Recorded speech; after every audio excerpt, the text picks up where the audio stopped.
We have a surprising Celtics trade update to get into today as Brad Stevens is working those phones and trying to help the Celtics shed some salary. But with one team getting into the mix revolving around one of those pieces, what could that mean for the Boston Celtics? Plus, we'll dive in and looking at a new update from insider Michael A. Scotto, diving in on the other two bigs in Al Horford and Luke Kornet, looking ahead of their future in free agency, building this Boston Celtics team to really figure out who is going to be here in this front court going into next season. We're going to be diving in and exploring all of that and more on this episode of Celtics Digest. I am Bruce Veliz, and you guys have been absolutely fantastic, showing your love and support on the channel, letting us know your thoughts down below in the comment section on these videos for Patrick, Nick, and I, and we really do appreciate what you guys have been contributing. So let us know your thoughts on today's video down below in the comment section on your takes revolving around this potential piece getting moved out for the Celtics and who they could get in return, and then also revolving around these other two bigs that the Celtics are keeping an eye on in the free agency market. Without further ado though, let's dive in. Let's get into this video at hand today. Make sure to grab that snack and let's get into it, as this is very interesting to really dive into, and there's many more updates revolving around the Celtics team as well that I failed to mention that we'll definitely dive into as well, revolving around the trade front and revolving around some more updates from Michael A. Scotto. But the first thing that I really want to dive into and explore with you guys today is something coming out of Jake Fisher's new Substack with Mark Stein, and this is relating to the Phoenix Suns, a team that I also cover here on Digest Media, but also in the NBA media space. And the Suns have been doing their homework on big Kristaps Porziņģis, as Jake Fisher has also heard that Phoenix has done some background work on Porziņģis, with Boston known to be exploring its trade options and down the roster. Sources say you can likewise add Phoenix to the list of teams that have been hoping to elbow its way into Miles Turner's free agency this summer. And one thing I can say to that regarding the Suns, and they had that opportunity with DeAndre Ayton when they could have traded for him, but ultimately messed that up when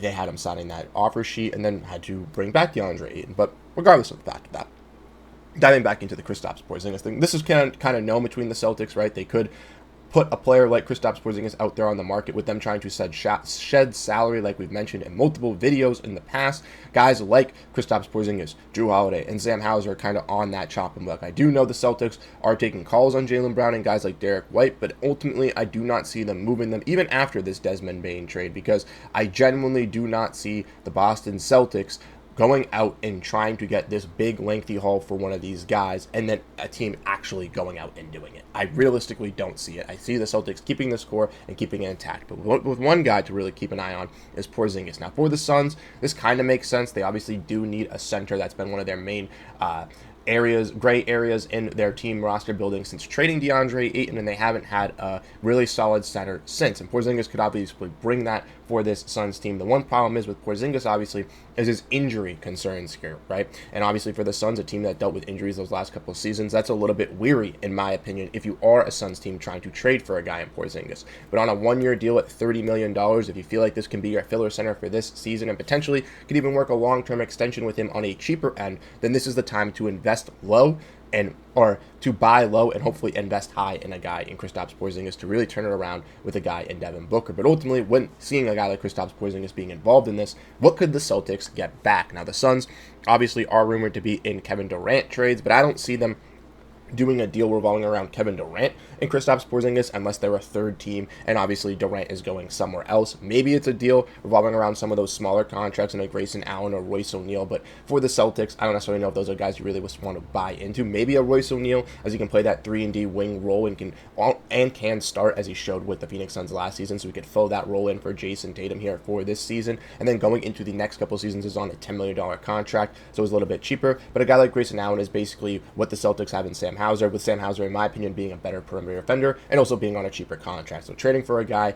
like Grayson Allen doesn't make the most sense to me for the Boston Celtics, but maybe trading a guy for Royce O'Neal or potentially getting involved in a Kevin Durant deal, landing something else from a third or fourth team could be the way that the Celtics get this done here. But I want to know your thoughts. Do you guys think Porziņģis would help out the Phoenix Suns? Obviously, it is nice to see teams are interested in Porziņģis. We have heard the rumors of, Sam Hauser being easily be dumped in. We've heard Jrue Holiday had some connections to the Kings, the Clippers, and the Mavericks. But with Porziņģis, there hasn't been any solidarity committed team so far. So hearing Porziņģis being kind of linked to Phoenix is definitely a good sign if you're the Boston Celtics and trying to offload this contract and try to get something at least in return, or maybe even get involved in that Kevin Durant mega deal. But let's dive into the other news revolving around this Celtics team, as there's a lot more going on with this squad. And I ultimately think that all of this makes sense for the Boston Celtics. So let's dive into it and let's explore these multiple updates here. The first one that we're going to be breaking down comes from Grant Abseth, but it was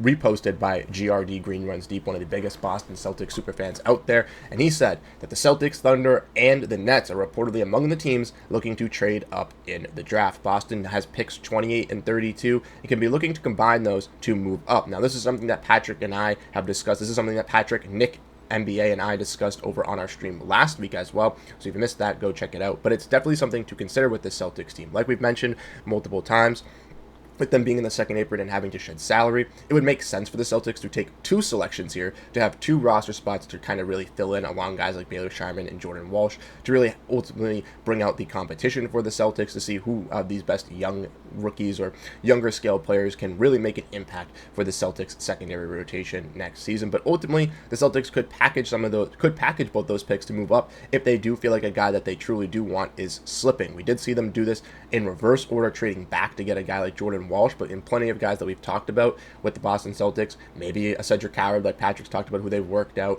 maybe it's a guy like a Danny Wolf, Maxime Reynaud. If they feel like one of those guys isn't going to be available at their initial pick at pick 28, and they feel like by packaging pick 28 and pick 32 to move up to 22 or 24 can get that selection that they truly need, then I sure fit that Boston and Brad Stevens will make the right move to do so. So that's very interesting to hear regarding around that. Truly, I'm 50-50 on that because I would like to have both players, but to kind of fill in those roster spots for the Celtics because they do desperately need it, but this could be something key as well. The Thunder have multiple picks, the Nets have multiple picks, they're also kind of linking, which makes sense.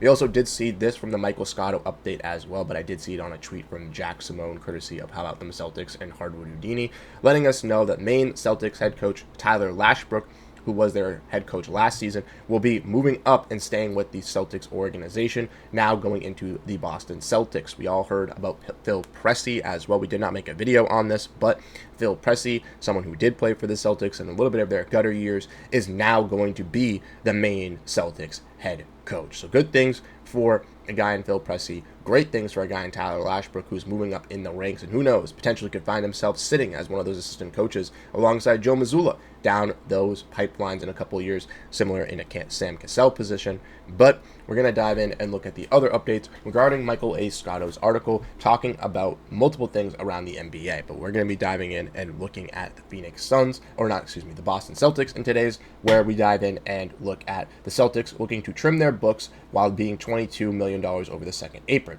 then $34 over the first apron, and $42 million over the luxury tax. With the loss of franchise star Jayson Tatum to a torn Achilles, looking for center depth and monitoring centers Al Horford and Luke Cornett is definitely something to be considered. Horford, who recently turned 39, has remained still an impactful player, and Horford has remained a switchable defender on the perimeter, as he's averaged 8.8 points on 37% shooting from beyond the arc, with 6.3 rebounds in just 27 minutes per game, while splitting the starting and coming off the bench for the past 2 seasons. Predominantly high-level playoff contenders are monitoring Al Horford to see if it potentially leave Boston, with the Celtics expected to take a step back without Tatum next season, and in a financial crunch regarding their salary books. But that general sense around the league and those close to Horford is saying that he will continue to play next season. And this is something that I've said here multiple times on this channel. I did not see Al Horford retiring. I don't know why everybody on social media and in these comment section was saying he was going to. Last offseason, he made it pretty clear that he had some run in him. Throughout this season, in interviews with press people, he made it known that he had still some run in him. And he is one of Jayson Tatum's closest friends on the team. We know how dynamic that relationship is between these guys, and I don't see Al Horford jumping ship similar to how he did in those Philly days. He's learned from his mistake. He's come back to Boston. He's older now. I don't see him doing that once again to go and push for a championship. He's already won that championship in Boston. He doesn't need another one to cement his legacy. If he stays in Boston for this season and comes back on a team relatively cheap contract, I think for 1 or 2 seasons, the Boston Celtics can still utilize Al Horford to some ability as a solid defender in the paint, and like I said, as a nice switchable outside scorer as a 4/5. I really like what Al Horford can truly bring, and he's one of those guys that if he's not retiring, if you're the Boston Celtics, you're bringing him back regardless. But the other player that we got to dive in and talk about as well is Luke Cornett. As Luke Cornett, among players who appeared in 50 or more regular season games, Cornett ranked 4th in net rating and 8th in true shooting percentage, 9th in offensive rating, and in offensive rebounding percentage, an effective field goal percentage, and a defensive rating. So great stats from Luke Kornet. After thoroughly outplaying his current contract of $2 million, Kornet is expected to earn a substantial pay raise and have a robust market this summer among various teams who have the non-taxpayer mid-level exception to spend. And that's where it gets weary when looking at a guy like Luke Kornet. Like we mentioned, Nick made a video a couple days ago kind of talking about how it's kind of not certain, but basically that the writing is on the wall for Luke Kornet to leave unless the Celtics can shed enough salary. Once again, it all depends on what the Celtics also get back in these trades, right?